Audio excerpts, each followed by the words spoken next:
Merci beaucoup Jean-Noël Missa pour cet exposé stimulant et qui peut déranger dans certains de ses conclusions, mais aussi éveiller la curiosité.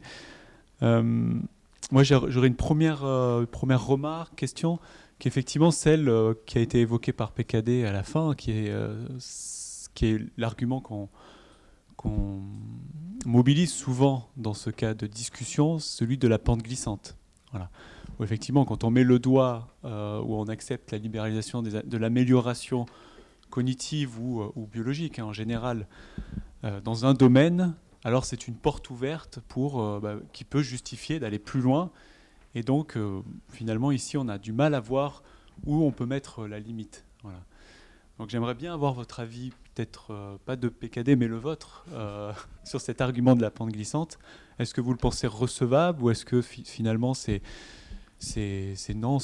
toujours s'inscrire dans un certain type de philosophie naturaliste que de le mobiliser. Voilà.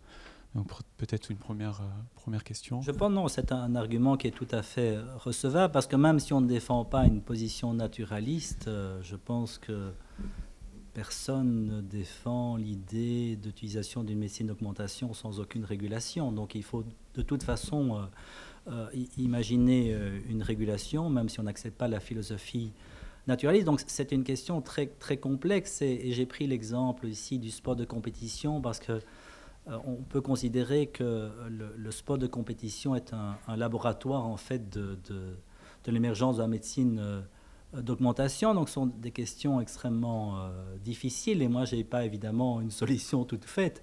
Je pense simplement que si on parle uniquement de la question de l'amélioration des performances sportives et donc du dopage dans le monde du sport, je crois que la politique actuelle ne fonctionne pas et qu'on ne peut pas continuer avec une politique qui ne fonctionne pas. J'ai expliqué pourquoi les deux objectifs n'étaient pas réalisés et par rapport à cette notion de pente glissante, je pense que le problème éthique majeur, ce sont les risques pour la santé. Donc il faut absolument minimiser les risques pour la santé, même si le sport de compétition inévitablement engendre des risques pour la santé, même en dehors de la question du dopage.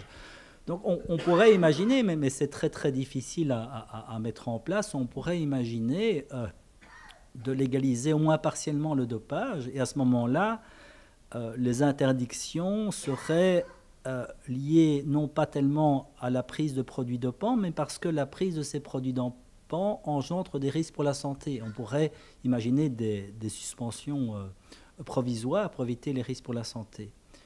Voilà, je ne sais pas si j'ai tout à fait répondu à votre question. Oui, je vous remercie pour votre exposé très, très éclairant. Moi, j'ai une question qui paraît peut-être un peu étrange, mais j'ai fait le parallèle avec ce qui se passe pour les chevaux. Et je me pose vraiment la question, c'est-à-dire que les courses ont une fonction. Les courses ont une fonction, c'est l'amélioration de la race. Et tout le contrôle antidopage est basé là-dessus. C'est-à-dire que, justement, le contrôle antidopage est ancien chez les chevaux. Pour les chevaux, il y a une agence, etc. Et donc, c'est vraiment le but, c'est vraiment cette philosophie naturaliste. C'est-à-dire qu'on va améliorer la race. Et ça dépend des studbooks, les décisions. Pour les pur sang, il y a interdiction totale, même les gens ne savent pas forcément, mais même les reproductions, c'est-à-dire on n'a pas le droit à l'insémination artificielle, on n'a pas le droit à tout ça, justement, dans cet objectif-là. Dans d'autres races, c'est différent. Et on va même jusqu'au clonage dans d'autres races. Et je me suis vraiment posé la question, je ne sais pas si c'est une bonne question, mais finalement, quelle est la fonction du sport? Est-ce qu'on peut penser en termes de fonction du sport de haut niveau en termes de fonction, c'est-à-dire est-ce qu'il n'y a pas quelque chose derrière qui serait soit eugénique, justement, c'est-à-dire cette fonction naturaliste d'une espèce d'amélioration de la race, on ne sait pas très bien, ou pas du tout, c'est quelque chose de complètement séparé. Mais je ne sais pas si on peut faire quelque chose de... Parce que les gens ont les mêmes idées, si vous voulez, à propos de... Effectivement, on parle beaucoup du dopage dans les courses hippiques, et il y a certainement des parallèles à faire, puisque, oui, on peut considérer que... Enfin, c'est la philosophie naturaliste, mais en évidence, c'est ce que j'ai dit dans mon exposé, les inégalités naturelles.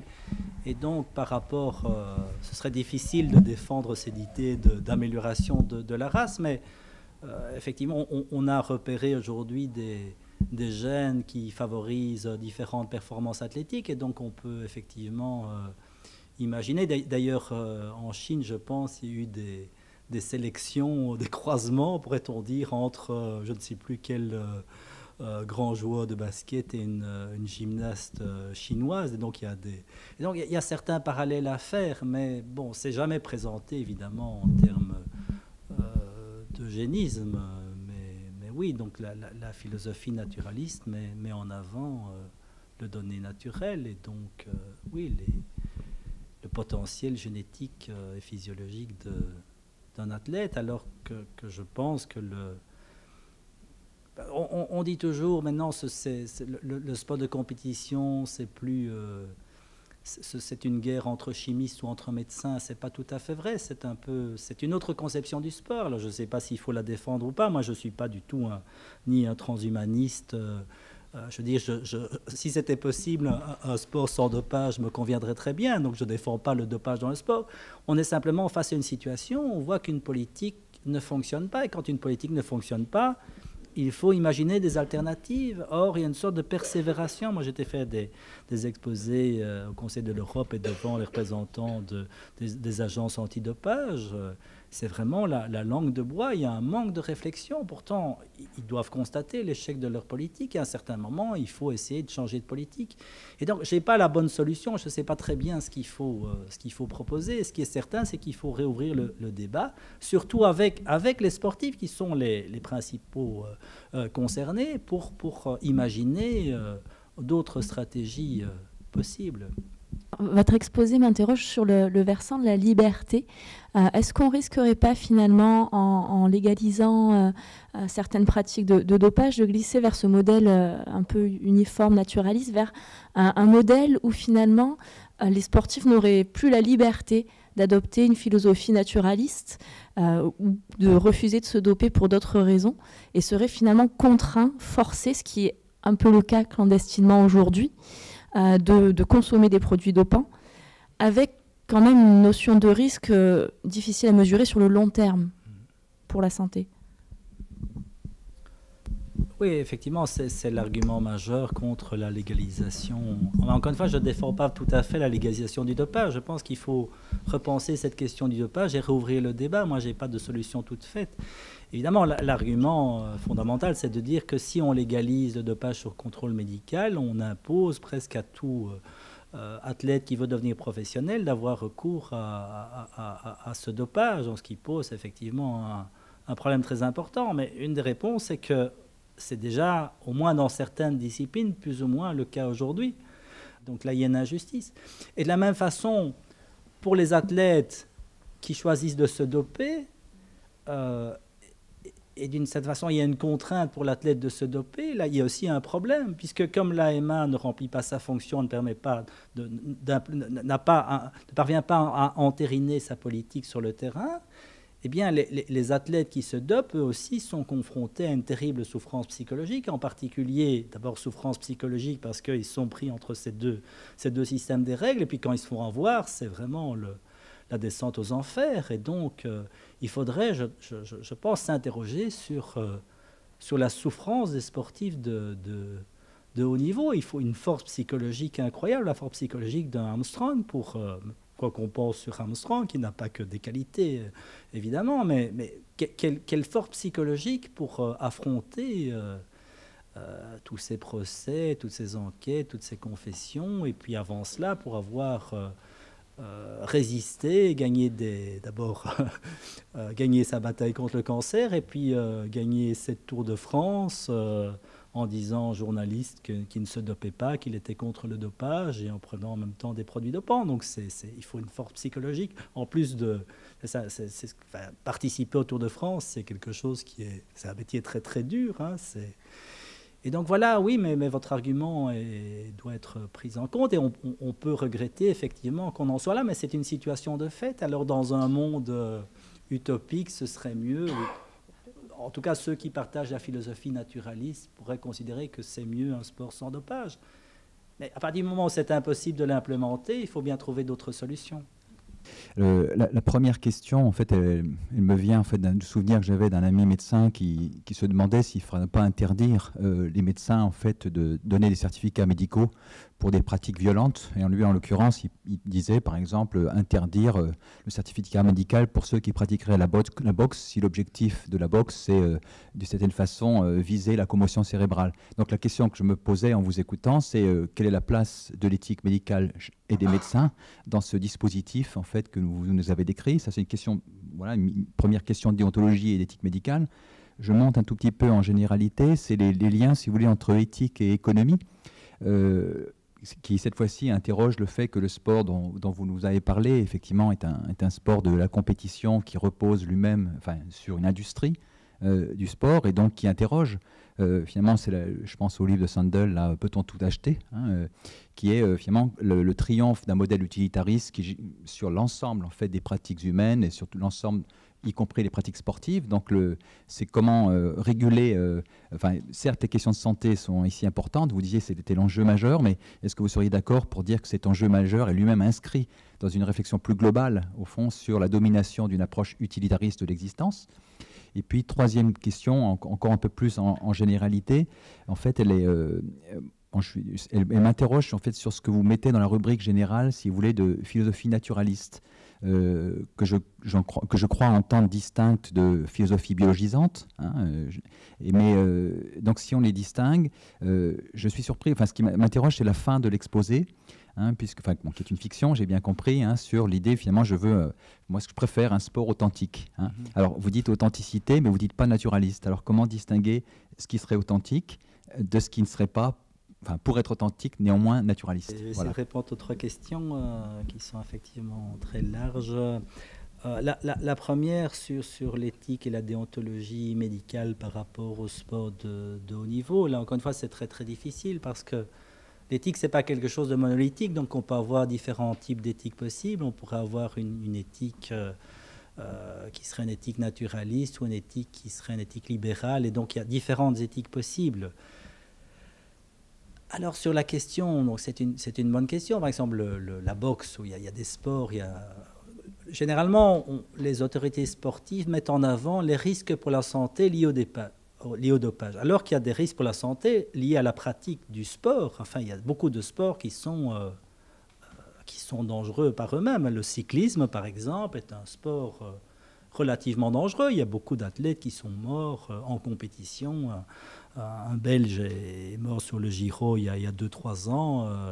Encore cette année, il y a eu une chute très grave. Donc, il y a de temps en temps des morts. Il y a beaucoup de morts à l'entraînement. Ils sont renversés par des voitures, etc. Donc, c'est un sport dangereux.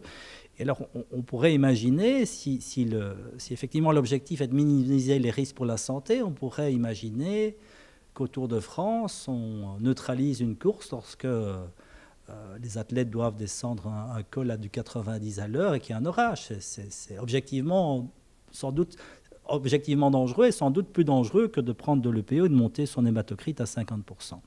Alors, est-ce que les médecins et l'éthique médicale a un rôle à jouer ? Sans doute, mais encore une fois, quel type de philosophie adopter ? Ce n'est pas du tout évident. Et à ce moment-là, si l'idée c'est de minimiser les risques pour la santé, il faudrait clairement interdire certains sports comme la boxe. Donc on peut imaginer une société qui interdit. Moi, je pense que c'est pas souhaitable. Et donc, puisque les athlètes sont quand même plus ou moins au courant, donc c'est leur. Moi, je suis plutôt un philosophe libéral, et donc à partir du moment où on ne cause pas de tort à autrui, que l'athlète sait qu'il encourt des risques, moi, je pense qu'il faut l'accepter. Mais voilà. Donc voilà pour la première. La deuxième, c'était l'impact de philosophie utilitariste de l'argent dans le sport. Bon, c'est un facteur qui intervient, c'est certain. Donc c'est sans doute que le fait qu'il y ait beaucoup d'argent dans le sport incite encore davantage certains athlètes à se doper. Et il y a aussi toute une série de trafics clandestins qui se mettent en place, sans parler des affaires de corruption. Je n'ai pas parlé de la FIFA aujourd'hui. Donc, c'est sans doute un facteur supplémentaire, mais je ne pense pas que ce soit le facteur de base. Je pense qu'on peut avoir un dopage. Il existe un dopage dans le sport amateur, où il y a très, très peu d'argent, et même des compétitions ouvertes à tous et à des businessmen. On sait très bien que certains de ces hommes d'affaires, pour gagner un triathlon ou pour arriver plus vite que leurs copains, prennent de l'EPO ou d'autres substances. Donc le dopage n'est pas uniquement lié à un facteur commercial, même si ce facteur commercial, effectivement, sans doute accentue encore le phénomène. Et donc la troisième question, donc je sais bien que cette conclusion est tout à fait ambiguë et opposée en fait à... Mais bon, c'est une fiction, et donc... Mais je crois que c'est un peu... ça témoigne de mon ambivalence par rapport à ces questions, donc je n'ai pas de réponse toute faite. Donc c'est ce que je dis d'un point de vue rationnel. Je pense que la politique de l'AMA ne fonctionne pas, et donc il faudrait la revoir, mais que en même temps, ça me dérange de légaliser le dopage. C'est une sorte de témoignage de mon ambivalence par rapport à cette question. Vous avez isolé le sport de compétition du reste du monde, j'allais dire, pour le propos de votre exposé. Et est-ce que justement, dans les missions du sport de compétition, ça n'est que améliorer la performance? C'est aussi fournir des modèles quand on pense au rôle du sport dans la société. C'est aussi... Enfin, je pensais à une chose, moi je n'ai pas pensé aux chevaux, mais j'ai pensé aux chercheurs des formations professionnelles. Les chercheurs, pendant longtemps, ils étaient là pour trouver, enfin pour chercher et puis trouver des choses. Et puis petit à petit, quand on a pensé la recherche dans la société, ils se sont mis à avoir des missions, eux et leurs organismes, hein, pas que individuellement, qui est aussi de transmettre entre guillemets, les valeurs de la science, de transmettre d'avoir la diffusion vers un public qui n'est pas constitué que de scientifiques. Il y a un tas de missions en fait du chercheur, autres que celle de chercher et de trouver. Et je me demandais si le sport dans la société et le sport de compétition dans la société, il n'y avait pas une façon d'intégrer la réflexion sur le dopage dans une réflexion beaucoup plus générale sur justement le sport et son rôle dans la société. Il y a le sport loisir et puis le sport de compétition, et c'est de nature tout à fait différent. Isabelle Keval, qui est philosophe du sport et ancienne joueuse de tennis, un très bon niveau, a écrit un ouvrage remarquable qui s'appelle « S'accomplir ou se dépasser ». Donc c'est vraiment les deux modèles, quoi. S'accomplir, le sport loisir, ou se dépasser, transcender les limites, c'est le sport de compétition. Donc moi je pense que l'essence du sport de compétition, c'est vraiment de battre des records et d'améliorer les performances. Je suis assez sceptique par rapport au... Oui, on dit souvent ça, que les athlètes de haut niveau doivent être des modèles, mais ça veut dire qu'on a déjà une idée prédéterminée de ce que doit être un modèle, et donc on a déjà une certaine philosophie. Et quand vous écoutez les gens de l'AMA, ils disent qu'il faut éduquer, mais c'est une éducation naturaliste, alors qu'il y a d'autres modèles ou d'autres philosophies possibles. Donc moi je suis assez sceptique par rapport même à l'idée théorique que les athlètes doivent être des modèles. Sans doute qu'ils doivent inspirer des jeunes à faire aussi du sport, mais être des modèles, moi je ne crois pas tellement à ce rôle-là, parce que si on prend les choses d'une façon empirique, ce serait des drôles de modèles quand on voit le comportement de certains athlètes ou de certains joueurs de foot aujourd'hui. C'est sans doute de meilleurs modèles que les membres des autorités sportives et notamment les membres de la FIFA ou du CIO, qui sont parfois apparemment un peu corrompus. Ça montre une nouvelle fois que lorsqu'il s'agit de réfléchir, d'anticiper, bon, ici le futur du sport, ça nécessite tout de même de bien se mettre d'accord sur quelle philosophie est sous-entendue par telle ou telle orientation. Ça nécessite d'inscrire aussi notre réflexion dans un contexte plus général, parce qu'on ne peut pas effectivement penser le futur sans l'inscrire dans le contexte qui est le nôtre. Voilà.